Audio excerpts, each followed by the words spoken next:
Dear student, you are welcome on my channel SG academy. आज हम देखेंगे हिंदी के जो पेपर हैं आपके जो बोर्ड के एग्ज़ाम के, उसका एक पेपर आज हम सॉल्व कराएंगे। आपको बताएंगे कि कैसे कैसे क्या लिखा जाता है, क्या किया जाता है। जैसा कि आप सामने देख रहे हैं कि इसमें कुछ ऑब्जेक्टिव प्रश्न आपको दिखाई दे रहे हैं, नीचे आपके कुछ यानी इस पेपर का पूरा सॉल्व कराया जाएगा। आपको बताया जाएगा कि मतलब इसमें आपको कैसे लिखना है, पेपर सेटिंग वहाँ पे जो की जाएगी, आपके पेपर में प्रश्न जो शामिल किए जाएंगे उन प्रश्नों को कैसे कैसे आपको यहाँ पे आप इसमें लिखेंगे। यानी 24 फरवरी का जो पेपर है उसमें आप क्या करेंगे, कैसे करेंगे, आपको लिखना कैसे रहेगा, कितना डिस्टेंस लेना है, क्या गलतियां नहीं करनी है वगैरह सारी चीज़ें इसमें शामिल की जाएंगी, जिससे आपको आगामी परीक्षा जो आपकी जो है हिंदी की, उसमें आपको किसी प्रकार की समस्या न हो। आपको इससे एक अनुमान लग जाएगा कि हमें कैसे एग्ज़ाम में लिखना है, प्रश्न कहाँ से रखना है और उत्तर कहाँ से पे सेट करना है, कैसे करना है। तो चलिए देखते हैं आज अपने इस प्रश्न पे। तो सबसे पहला जो प्रश्न आपके दिखाई दे रहा है आपको ये सामने, वो ये है कि प्रताप नारायण मिश्र द्वारा संपादित पत्र का नाम है, इसमें कौन है? हिंदी प्रदीप, सरस्वती, ब्राह्मण, मर्यादा। तो इसमें आपका जो पहला जो ऑप्शन है ब्राह्मण, ये सही है। और इसमें जब ये सही है तो आप देख रहे हैं कि खंड क है, क का पहला के क का दूसरा ऑप्शन इसका सही है। तो यहाँ पे आप देखिए, इसे आप एग्जाम में लिखेंगे कैसे। आपके पास कॉपी है, जैसे आपके पास कॉपी है तो कॉपी में पहले आप क्या करेंगे कि खंड क आप लिखेंगे ऊपर, क्योंकि खंड क का है। और प्रश्न का प्रश्नोत्तर पहला हम कर रहे हैं, पहला का कौन सा प्रश्न कर रहे हैं? क वाला। और क वाले का कौन सा ऑप्शन सही है? दूसरा। तो इस तरीके से आप प्रत्यक्ष रूप से इसे क्या करेंगे, शामिल करेंगे और लिखेंगे यहाँ पे। तो यहाँ पे खंड क लिखने के बाद एक लाइन का गैप दे दीजिएगा, थोड़ा अच्छा रहता है, स्पेस रहता है तो क्लियरिटी होती है, स्पष्ट होता है। और किसी प्रकार का जान लीजिए कि कटपिट नहीं होना चाहिए ज़्यादा। अगर ज़्यादा कटपिट आप करेंगे तो नंबर कटता है। और दूसरी बात ये कि अगर जैसे क्या होता है कि जैसे ये हमारा ऑप्शन है ब्राह्मण, तो ब्राह्मण हम लिख रहे हैं, तो ये अगर गलत हो गया तो इसको एक बार बस कट करना है। इसको ये नहीं कि ऐसे ही पूरा एकदम इसको पूरा काला कर देना है, एकदम से पूरा रंग देना है, नहीं। या तो कुछ नहीं, एक बार से अधिक नहीं, बस एक बार ऐसे सीधा कट मारेंगे, इसके बगल में आप लिख देंगे। अगर आपको दिक्कत भी है तो भी, अगर कहीं मिस्टेक हो जाता है तो भी, तो इससे पता चल जाएगा कि ये मिस्टेक है। नहीं तो अगर आप इसे पूरा कट करेंगे तो ये समझ में आएगा कि मतलब यहाँ पे आप बहुत बड़ी गलती हो जाएगी आपकी, कि इससे नंबर आपका कट सकता है, क्योंकि वो बेकार लगेगा। तो साफ स्पष्ट होना चाहिए। तो हम देख रहे हैं कि पहला के क का कौन सा ऑप्शन सही था? दूसरा। तो खंड क डालेंगे, एक लाइन का गैप करेंगे, प्रश्नोत्तर 1 लिखेंगे, इसके बाद एक लाइन का फिर गैप करेंगे। और क का दूसरा ऑप्शन सही है तो दूसरा डाल लेंगे। और दूसरा में कौन है? ब्राह्मण। तो हमने इसे क्या कर लिया, ब्राह्मण हमारा सही हो गया। इसके बाद अगला जो प्रश्न है वो आप देखें कि अगला प्रश्न है कि वाण भट्ट की आत्मकथा के लेखक हैं। तो वाण भट्ट की आत्मकथा के लेखक कौन है? डॉक्टर हजारी प्रसाद द्विवेदी, आचार्य महावीर प्रसाद द्विवेदी, रामचंद्र शुक्ल और प्रोफेसर जी सुंदर रेड्डी। तो इसमें से आपका पहला ऑप्शन सही है, डॉक्टर हजारी प्रसाद द्विवेदी। तो इसमें आप क्या करेंगे कि ये पहला के ही ख का पहला ऑप्शन सही है, हजारी प्रसाद द्विवेदी डॉक्टर। तो यहाँ पे आप क्या करेंगे, एक लाइन छोड़ देंगे और ख लिख के, और ख का पहला, क्योंकि पहले का ही है तो यहाँ पे बार बार पहला पहला प्रश्न उत्तर नहीं डालेंगे, यहाँ पे सीधे ख का पहला डॉक्टर हजारी प्रसाद द्विवेदी ऐसे लिख देंगे स्पष्ट रूप से। आपका क्या होगा, नंबर आपको बहुत अच्छा मिलेगा। अब देखिए, यानी पूरा का पूरा नंबर आपको मिलेगा, स्पष्टता के लिए भी और सही उत्तर के लिए भी। अशोक के फूल किस विधा की रचना है? कहानी, संस्मरण, उपन्यास और निबंध। तो ये निबंध है आपका। इसमें आपका जो चौथा ऑप्शन है वो सही होगा। तो इसमें भी आप क्या करेंगे, सेम ऐसे ही कि एक लाइन छोड़ के ग, और ग का चौथा सही है, चौथा क्या नाम है? निबंध। इस तरीके से आप करेंगे। अगला जो प्रश्न है उसमें आपको दिखा रहा है कि भारत दुर्दशा नाटक के रचनाकार कौन है? तो भारत दुर्दशा के रचनाकार भारतेंदु हरिश्चंद्र, बालकृष्ण भट्ट, श्याम सुंदर दास और प्रताप नारायण मिश्र दिया है। इसमें से आपका भारतेंदु हरिश्चंद्र यानी पहला ऑप्शन ही सही है। यानी आप देख रहे हैं कि घ का पहला, यानी घ का पहला एक लाइन छोड़ के फिर घ का पहला भारतेंदु हरिश्चंद्र ऐसे आप लिख देंगे। नंबर पूरा का पूरा मिलेगा, एक नंबर भी नहीं कटेगा। तो अगला जो आपका जो प्रश्न है वो ये है कि इसमें से गद्य की किस विधा में काल्पनिक प्रसंगों का स्थान नहीं है। कहानी, नाटक, उपन्यास और आत्मकथा, इसमें किस में नहीं है काल्पनिक प्रसंगों का स्थान। तो ये आत्मकथा जो होती है उसमें काल्पनिक प्रसंगों का स्थान नहीं है। तो इस तरीके से इसका कौन सा ऑप्शन आपका सही होगा, चौथा, यानी आत्मकथा, यानी अंग का चौथा आत्मकथा आप ऐसे लिख देंगे। अब इसके बाद क्या होगा कि अब ये प्रश्नोत्तर आप जो दूसरा है ये करेंगे। तो इसमें देखें आपके प्रश्नोत्तर दूसरा का क, ख, ग, घ, अंग इसमें भी है टिक मार्क। तो हिंदी साहित्य के आधुनिक काल की रचना है। तो पद्मावत, सूरसागर, रामचंद्रिका और चांद का मुंह टेढ़ा। तो इसमें से चांद का जो मुंह टेढ़ा है ये आपका क्या है, सही आपका ऑप्शन है। तो इसमें फिर से आप क्या करेंगे कि प्रश्नोत्तर दूसरा लिखेंगे एक लाइन छोड़ के, और इसका आप देख रहे हैं कि क का कर रहे हैं तो क का चौथा ऑप्शन सही था। तो इसी तरीके से एक लाइन छोड़ के क का चौथा चांद का मुंह टेढ़ा कर लेंगे। तो ये आपका पहला सही हो जाएगा। इसके बाद फिर अगला जो प्रश्न है उसे आप देखें कि इसमें लिखा है कि इसमें कि हरिऔध का पूरा नाम क्या है। तो जगन्नाथ दास, नाथूराम शर्मा, अयोध्या प्रसाद, अयोध्या सिंह उपाध्याय। तो अयोध्या सिंह उपाध्याय जो है आपका सही ऑप्शन है, अयोध्या सिंह उपाध्याय हरिऔध बोलते हैं। तो यहाँ पे क्या है कि इसमें एक लाइन फिर छोड़ेंगे, ख का दूसरा अयोध्या सिंह उपाध्याय, ठीक ना। कॉपी में आपको ऐसे ही लिखना है जैसे मैं बता रहा हूँ, इससे स्पष्टता होगी और सही होगा, नंबर पूरा मिलेगा। अब आगे क्या है कि इसमें कह रहा है छायावाद की मुख्य विशेषता क्या है। प्रकृति चित्रण, यथार्थ चित्रण, युद्ध वर्णन और भक्ति प्रधानता।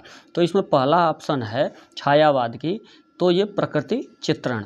तो आपका जो इसका ऑप्शन है ग, तो इसमें तो ऊपर कुछ है नहीं, तो अगला पेज अगर आप चेंज कर रहे हैं तो ऊपर ही लिख देंगे कि ग का पहला प्रकृति चित्रण, और एक लाइन फिर छोड़ देंगे अगले प्रश्न के लिए। फिर क्या होगा कि इसमें अगला जो प्रश्न है, प्रकृति का सुकुमार कवि कहा गया है किसे। रामधारी सिंह दिनकर जी को, सूर्यकांत त्रिपाठी निराला जी को, जयशंकर प्रसाद को, सुमित्रानंदन पंत को। इसमें से आपका सुमित्रानंदन पंत जो है इसका सही ऑप्शन है। तो इस तरीके से ये घ का चौथा, तो एक लाइन छोड़ के घ का चौथा आप लिख देंगे, यहाँ पे ऐसे ये लिखेंगे। तो घ का चौथा सुमित्रानंदन पंत। अगला जो ऑप्शन है आपका देख रहे हैं आप कि इसमें है कि तार सप्तक के संपादक हैं। तो तार सप्तक के संपादक कौन है इसमें, तो गजानन, माधव, मुक्तिबोध और सुचितानंद, हीरानंद, वात्स्यायन अज्ञेय, जिन्हें अज्ञेय भी कहा जाता है। जैसे इसमें पूछा था कि हरिऔध किसे कहा जाता है, तो अयोध्या सिंह उपाध्याय जी को। तो इसी तरह इनको क्या कहा जाता है, सच्चिदानंद, हीरानंद, वात्स्यायन को अज्ञेय कहा जाता है। गिरजा कुमार, माथुर और धर्मवीर भारती। तो इसमें दूसरा ऑप्शन ही सही है, अंग का दूसरा कौन, सच्चिदानंद, हीरानंद, वात्स्यायन यानी अज्ञेय, यानी यही आपका क्या है ऑप्शन है। तो लास्ट का क्या हो जाएगा, इसका आप ये लिख रहे हैं अंग का दूसरा, यानी एक लाइन छोड़ के सच्चिदानंद, हीरानंद, वात्स्यायन, ऐसे आप लिख देंगे।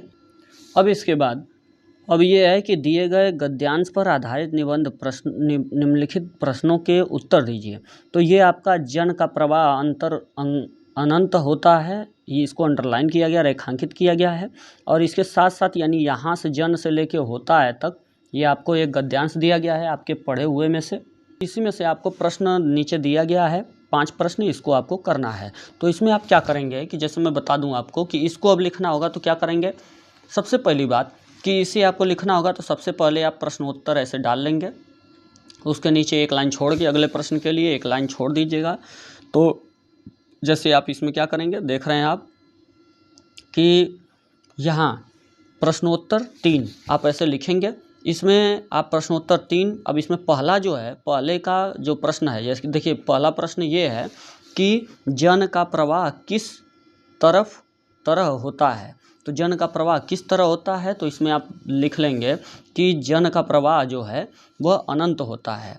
अब इसके बाद अगला जो आप है आपका वो ये है कि पाठ का शीर्षक एवं लेखक का नाम लिखिए।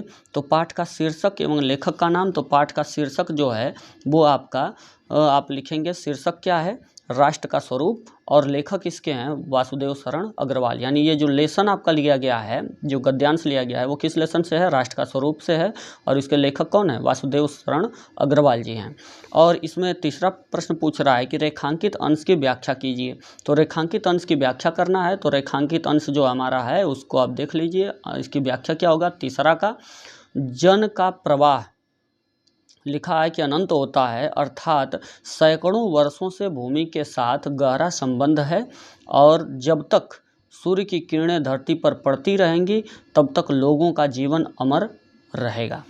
तो इस तरीके से अब आगे क्या है? अगला प्रश्न चौथा है कि सूर्य जो है, तो सूर्य की रश्मियों का क्या प्रभाव पड़ता है? तो सूर्य की रश्मियों का क्या प्रभाव पड़ता है? सूर्य की रश्मियों जो होती हैं उनका प्रभाव यह है कि इससे राष्ट्रीय जन का जीवन अमर है।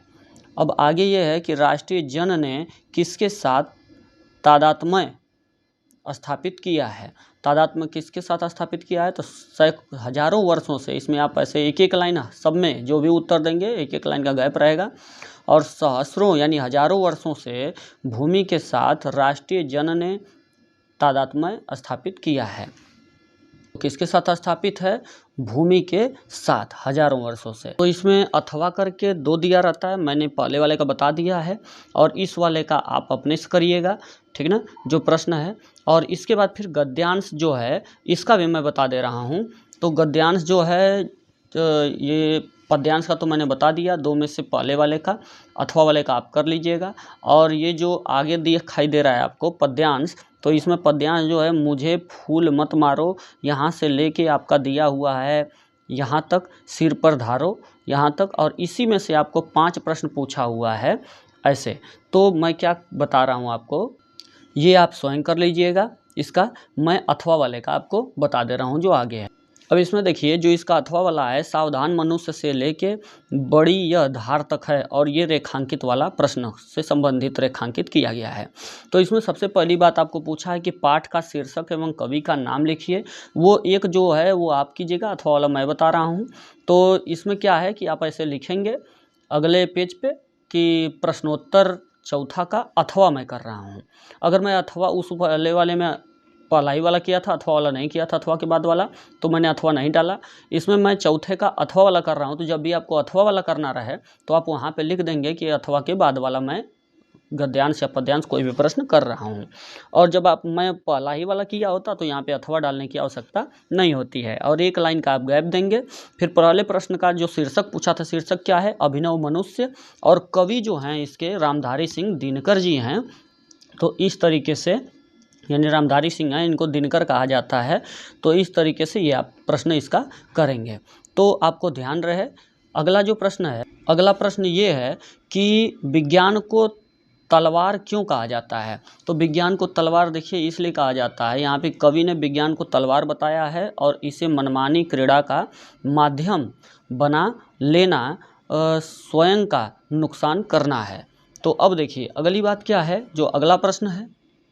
अगला प्रश्न आपका ये है, तीसरा है कि कवि ने वैज्ञानिक युग के मानव को क्या चेतावनी दी है? तो कवि ने वैज्ञानिक युग के मानव को क्या चेतावनी दी है? तो यह तीसरा जो कवि ने युग के मनुष्य को या मानव को सावधान इसलिए किया है, इसलिए कवि कर रहा है सावधान, तो क्योंकि मनुष्य ने प्रकृति को नियंत्रित करने की इच्छा से जिन नवीन यानी नए नए वैज्ञानिक उपकरणों और खोजों को जन्म दिया है, उनसे वातावरण में विनाश की परिस्थितियां जो हैं वह उत्पन्न हो गई हैं। ये आप लिखेंगे। अब आगे जो है अगला जो प्रश्न है वो ये है कि मनुष्य को अज्ञान शिशु क्यों कहा गया है?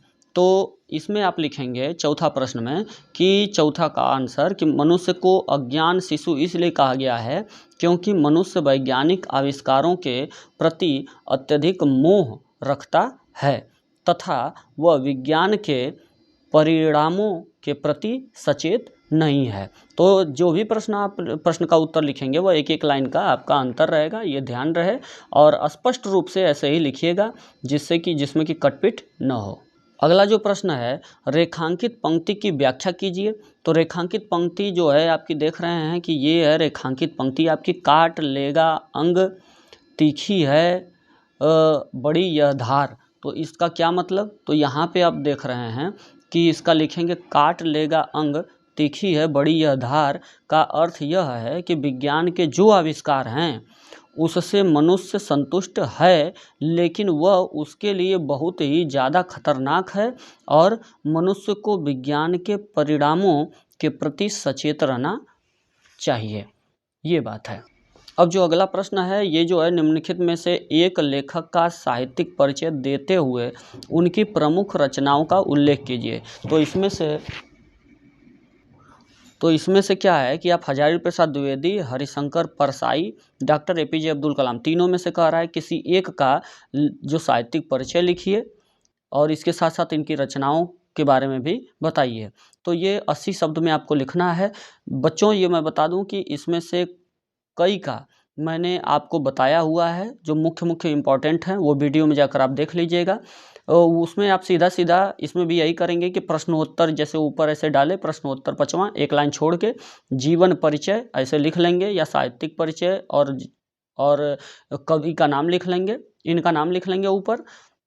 प्रश्नोत्तर पहले 5 डालेंगे, इसके बाद फिर एक लाइन छोड़ के जिस कवि का आप लिख रहे हैं वहाँ पे नाम लिखेंगे और जीवन परिचय, और जिस कवि का नाम हो उसके जीवन परिचय हेडिंग डालने के नीचे उस कवि का, जिस कवि का आप लिख रहे हैं लेखक का, उसके नीचे डालेंगे। और इसके बाद फिर एक लाइन छोड़ के अपना पहले साहित्यिक परिचय हेडिंग डाल के लिखेंगे, उसके बाद फिर रचना है। इसी प्रकार जो ये आपका 80 शब्द में ये आपका कवि का लिखना है, अयोध्या सिंह उपाध्याय हरिऔध, जयशंकर प्रसाद और अज्ञे, इनमें से जो इम्पोर्टेंट हैं, जो इसमें से इम्पोर्टेंट हैं उसको मैं क्या किया हूँ कि वो भी मैं बताया हूँ कि कौन कौन से आपको इम्पोर्टेंट रहेंगे, वो उसे वीडियो में जाकर अवश्य देख लीजिएगा। उन तीनों का तैयार कर लीजिएगा, उन तीनों में से कन्फर्म है कि एक इसमें आता ही आता है। तो जैसे मैंने बताया, तो ये प्रश्न 5वां का ख है, तो आप लिखेंगे प्रश्न 5वां और ख डाल लेंगे, ख जीवन परिचय का, प्रश्नोत्तर 5वां का ब्रैकेट में आगे ख, और उसके नीचे एक लाइन छोड़ के और फिर उसके नीचे आप लिखेंगे जीवन परिचय। तो जीवन परिचय आप लिखेंगे या साहित्यिक परिचय, कवि का नाम लिख रहे हैं, जिसका रहेगा उसका नाम लिख के तब उसके नीचे साहित्यिक परिचय हेडिंग, तो उनके बारे में लिखिएगा। उसके नीचे फिर इनके कृतियाँ या रचनाएँ, और उसके बाद फिर जो जो रचनाएँ हैं उसे लिखिएगा। और इसमें देखिए 6वां जो प्रश्न है वो मैं आपको बता दूं, तो 6वां प्रश्न जो है कहानी का कथान वस्तु सार लिखिए। तो लाठी का कह रहा है कि 80 शब्द में लिखिए कथा, और ध्रुव यात्रा जो कहानी है उसका उद्देश्य क्या है ये लिखिए। तो मैं आपको इसमें से एक बता दे रहा हूँ, अथवा वाला ध्रुव यात्रा जो है इसका उद्देश्य क्या है, यानी इसके बारे में मैं आपको बता दे रहा हूँ। तो देखिए इसमें मैं आपको बता रहा हूँ, आप सबसे पहले प्रश्नोत्तर 6वां का अथवा मैं कर रहा हूँ, अथवा के बाद वाला, तो मैं यहाँ पे अथवा डालूंगा, एक लाइन छोड़ूंगा, और जिसको कर रहा हूँ ध्रुव यात्रा की कहानी का उद्देश्य हेडिंग मैंने डाल लिया, एक लाइन छोड़ के इसके बारे में लिखना शुरू कर दूंगा। ध्रुव यात्रा हिंदी के सुप्रसिद्ध कहानीकार जैनेन्द्र कुमार द्वारा लिखित एक मनोवैज्ञानिक और मार्मिक कहानी है। कहानीकार ने इस कहानी में मानवीय संवेदना को मनोवैज्ञानिक तथा दार्शनिक दृष्टिकोण में समन्वित करके एक नवीन विचारधारा को जन्म दिया है। प्रस्तुत कहानी में जैनेन्द्र जी ने बताया है कि प्रेम एक पवित्र बंधन है और विवाह सामाजिक बंधन है। प्रेम की भावना व्यक्ति को लक्ष्य तक पहुंचने में सहायता करती है। प्रेम में पवित्रता होती है और विवाह में स्वार्थता। प्रेम की पवित्रता को आशीर्वाद की कसौटी पर कसना ही कहानी का प्रतिपाद रहा है। अपने प्रतिपाद को प्रकट करने में कहानीकार को पूर्ण सफलता मिली है। कहानीकार के अनुसार वैयक्तिक सुखों की अपेक्षा सार्वभौमिक और अलौकिक उपलब्धि अधिक श्रेष्ठ है। अतः प्रेम को ही सर्वोच्च दर्शाना इस कहानी का मुख्य उद्देश्य है, जिसमें कहानीकार को पूर्ण सफलता मिली है। तो ये आप देख रहे हैं अब छठवां के बाद जो 7वां प्रश्न है, इसमें देखिए खंड काव्य होता है। तो खंड काव्य आपको मैंने बताया है कि 80 शब्द का इसमें भी लिखना होता है। तो इस तरीके से क्या है कि इसमें आप देख लेंगे कि मुक्तिदूत अपने जिले अनुसार मुक्तिदूत है कि सत्य की जीत है कि रश्मिरथी है कि आलोक वृत्त है कि त्यागपथी है और कि श्रवण कुमार है। इसमें से आपके जिले में कौन सा पढ़ना है खंड काव्य अपने अध्यापक से पता कर लीजिएगा और उसके बाद उसे तैयार कीजिएगा। तो इस तरीके से इसमें कहानी के बारे में पूछता है और फिर उसके पश्चात या तो फिर इसमें एक प्रश्न पूछता है कि इसमें जो आपका उस कहानी का हीरो होगा उसके चरित्र चित्रण के बारे में पूछता है। तो ध्यान रहे। अब अगली बात यह है कि अगला जो प्रश्न है 8वां, तो ये आप पता करके आप इसे तैयार कर लीजिएगा। वैसे ही कोडिंग करके लिखना है, आपको कोई दिक्कत नहीं होगी। और जो खंड ख है, खंड ख आप डालेंगे। अब खंड ख का ये 8वां का ये मैं अथवा वाले जो है 2 प्रश्न हैं अथवा करके, तो इसमें से मैं आपको बता दे रहा हूँ ये पहला वाला। तो पहला वाला जो है उसको देखिए, यहाँ पे आप इसे क्या करेंगे, तो खंड ख है तो सबसे पहले आप इसे क्या करेंगे कि खंड ख अपने पेज पे लिखेंगे। तो खंड ख ऊपर लिखेंगे, एक लाइन मैंने बताया था कि आप छोड़ देंगे। उसके बाद फिर प्रश्नोत्तर 8वां का क किया जा रहा है तो 8वां का क डालेंगे। यहाँ पे क्या होगा कि संदर्भ लिखेंगे, आप हेडिंग देंगे, एक लाइन छोड़ के संदर्भ हेडिंग देंगे, डैश देके इसके बाद लिखेंगे प्रस्तुत गद्यांश हमारी पाठ्यपुस्तक, क्योंकि प्रस्तुत संस्कृत गद्यांश भी लिख सकते हैं। प्रस्तुत संस्कृत गद्यांश हमारी पाठ्यपुस्तक संस्कृत दिग्दर्शिका के संस्कृत भाषायाः महत्वम पाठ से उद्धृत है या लिया गया है, ये लिखेंगे। संदर्भ हो गया। एक लाइन छोड़ के इसका अनुवाद लिखेंगे कि आज भी संस्कृत साहित्य के आदि कवि वाल्मीकि, यानी उसका अर्थ जो दिया गया है उसका अर्थ आपको लिखना है इसमें संदर्भ देके। तो क्या है कि इसका अर्थ जो है आप लिखेंगे कि आज भी संस्कृत साहित्य के आदि कवि वाल्मीकि, महर्षि व्यास, कवि कुलगुरु कालिदास तथा भास, भारवी, भवभूति आदि अन्य महाकवि अपने ग्रंथ रत्नों के कारण पाठकों के हृदय में विराजमान रहे हैं। हमारे लिए भाषा माता के सदृश यानी समान सम्माननीय तथा वंदनीय है, क्योंकि संस्कृत के द्वारा ही भारत माता की स्वतंत्रता, प्रतिष्ठा, अखंडता तथा सांस्कृतिक एक सुरक्षित रह सकती है। यह संस्कृत भाषा समस्त भाषाओं में सबसे प्राचीन एवं श्रेष्ठ है। ये इसका अर्थ हो गया। जो भी अथवा वाला प्रश्न है उसमें से आपको एक करना है। अब यहाँ पे जो ख वाला है, ख वाले में से दोनों में से कोई एक करना है। इसे आप अपने से कीजिएगा, संदर्भ लिखिएगा कि यह कहाँ से लिया गया है और क्या है। तो इसे आप लिखिएगा वैसे ही संदर्भ लिख के और इसका अर्थ लिखिएगा। ये थोड़ा छोटा है, इसे कर लीजिएगा वैसे ही एक एक लाइन छोड़ के। ये देखिए यहाँ पे लिखा है कि निम्नलिखित लोकोक्तियों एवं मुहावरों में से किसी एक का अर्थ लिखकर वाक्य में प्रयोग करना है, 9वां वाले का। तो इसमें 4 है, 4 में से कोई एक करना है आपको। तो इसका आप क्या करेंगे, अर्थ लिखेंगे और वाक्य, तो दोनों पे 1-1 नंबर मिलेगा, आपको 2 नंबर मिलेगा। लिखेंगे कैसे, इसे देख लीजिए। यहाँ पे जो 8वां है ये 9वां प्रश्न, इसमें देखिए प्रश्नोत्तर 9वां, एक लाइन छोड़ के प्रश्नोत्तर 9वां, एक लाइन छोड़ के फिर इसके बाद विवाह करना, इसका अर्थ क्या होगा, विवाह करना। तो इस तरीके से विवाह करना, इसमें ये किस वाले का बताया गया है, दूसरे वाले का। यानी पहला, दूसरा, तीसरा, चौथा 4 हैं, उसमें से दूसरे का बताया गया है कि हाथ पीले करना। यहाँ पे आप लिख देंगे यहाँ पे कि हाथ पीले करना का अर्थ, और डैश दे के लिख देंगे यही चीज़ कि विवाह करना। और वाक्य प्रयोग नीचे हेडिंग डाल के लिख देंगे कि मैंने अपनी बेटी के हाथ पीले कर दिए। तो इस तरीके से आप लिख देंगे। ये आपका हो गया उत्तर। इसके बाद आप देख रहे हैं कि ये अपठित गद्यांश है, जो आपके लेसन उसन में आपने नहीं पढ़ा है। इसे पढ़ के आप उत्तर देंगे इसका। जैसा प्रश्न 3 है इसका उत्तर दीजिएगा वैसे ही जैसे मैं आपको बताया हूँ। प्रश्नोत्तर 10वां का पहला का आप उत्तर लिखेंगे 1 लाइन छोड़ के, फिर दूसरे का उत्तर 1 लाइन छोड़ के, तीसरे का उत्तर 1 लाइन छोड़ के लिखेंगे। अगला जो प्रश्न है 11 नंबर में आपको दिखाई दे रहा है कि शब्द युग्मों का सही अर्थ चयन करके लिखिए। वसन और व्यसन इसमें यानी इसका क्या अर्थ है। तो ये ऑप्शन टिक मार्क वाला है, विवश और व्याकुलता, कवच और भोजन, वस्त्र और आदत, अवधि और विस्तार। तो इसमें जो आपका सही ऑप्शन है वो आपका ब है। तो इसमें 11 के क का पहला का ब, तो इस तरीके से आप क्या लिखेंगे, 11 के लिखेंगे प्रश्नोत्तर 11 का क, पहला का ब, एक लाइन छोड़ के पहला का ब क्या है, वस्त्र और आदत।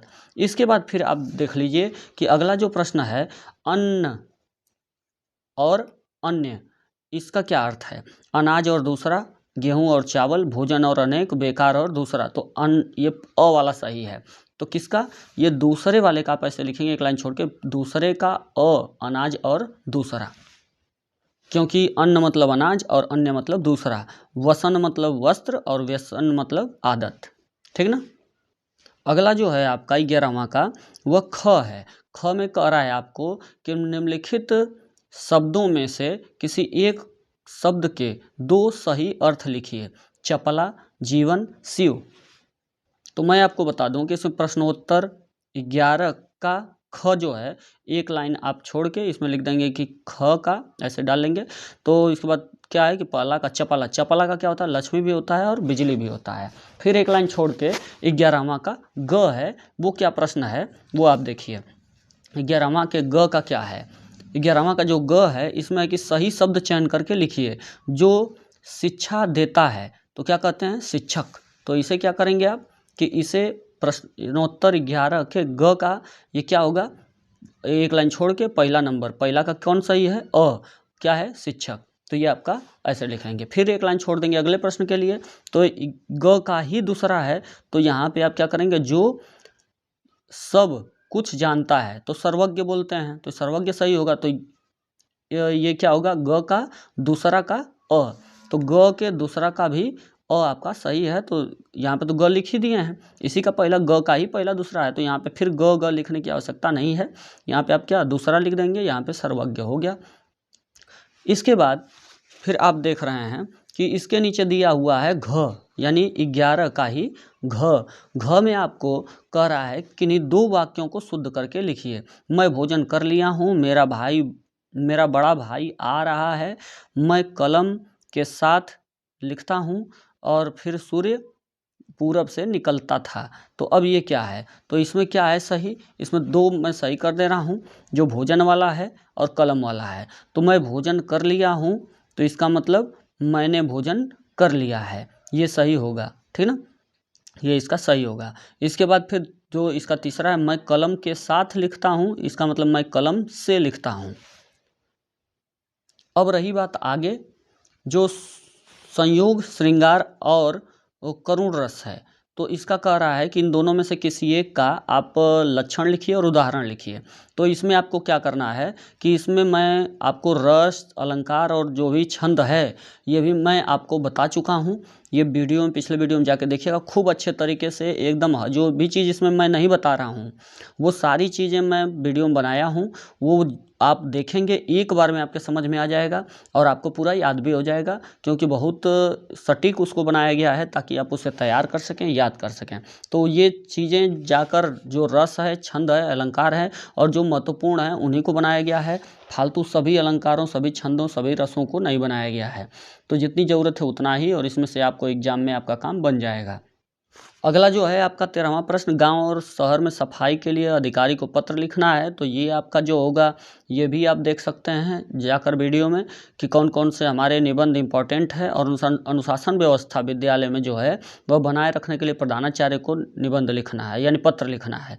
तो ये क्या होगा, ये भी दोनों में से कोई एक करना है आपको। 6 नंबर का प्रश्न है, इसे आप देख लीजिएगा उसमें से कि क्या है, इसमें कौन कौन सा इम्पोर्टेंट है, तो वो आप तैयार कर लीजिएगा, क्या क्या बताया गया है।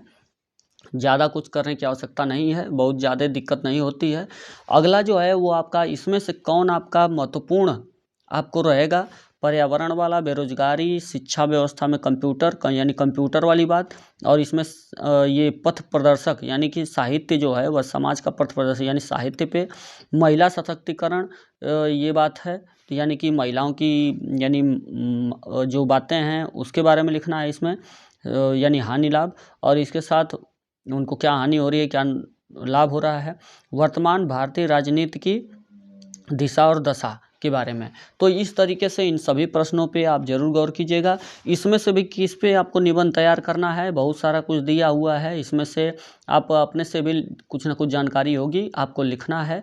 और इसमें क्या है कि अपनी भाषा शैली में सारगर्भिक निबंध लिखना है, तो अपनी भाषा में लिखना है। ये नहीं कि रटी रटाई कहीं से बात लिख दें आप, तो वो तो चल ही जाएगा, लेकिन कहने का मतलब अपनी भाषा का यूज करेंगे तो और अच्छा रहता है।